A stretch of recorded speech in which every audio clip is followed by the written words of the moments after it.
เมื่อยจากการงานเบื่อหน่ายกับปัญหาชีวิตมีค่าถนอมรักษามันให้ความสำคัญสุขภาพให้แจ่มใสเกี่ยมใจเถิดพี่น้องลาวเกี่ยมตัวเกี่ยมใจพบสิ่งที่ใหม่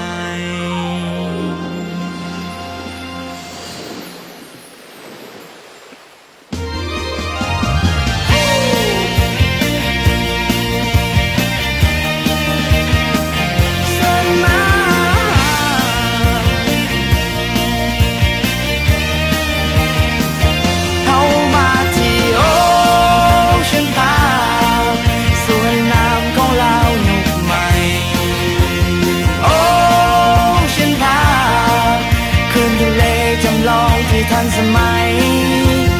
โอ้ว้าวฉันพากิจกรรมเพลิดเพลินหลากหลายโอ้ฉันพาเพื่อนมิตรหนุ่มสาวหญิงสายโอ้ฉันพา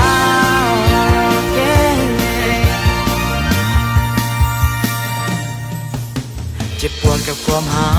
อุกอังกับชีวิตอย่าไปคิดให้เสียกำลังใจ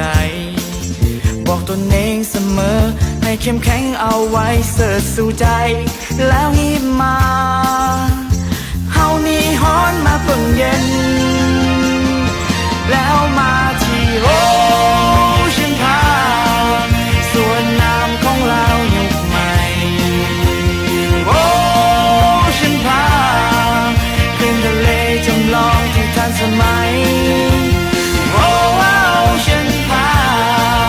กิจกรรมเพลิดเพลินหลากหลาย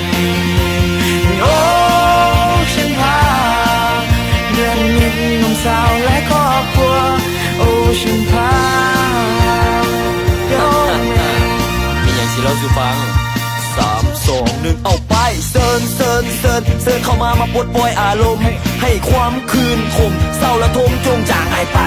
มีส่วนน้ำใสขึ้นบักใหญ่สูงสมัยซ้ำอ้ายถ้าว่าน้องเฮาซึ่งหัวใจให้ถ้าว่าน้องเฮาซึ่งหัวใจให้อาจจะพาน้องไปเล่นบนน้ำ6 เลนถ้าว่าตัวของเจ้ามันเริ่มเย็นถ้าว่าตัวของเจ้ามันเริ่มเย็นย้อนดินน้ำ6 เลนแล้วอย่าสบายสาวนะมีปิ่นพูและมีปิ่นพาจำลองมีปิ่นพูและมีปิ่นพาจำลองทางจง10 ไลนิ่งให้มันสุดขีดถ้าอยากรู้สถานที่มันอยู่ใส่ถ้าอยากรู้สถานที่มันอยู่ใส่ให้แย่งหูไม้ไว้ทีหลังไอเต็กมอล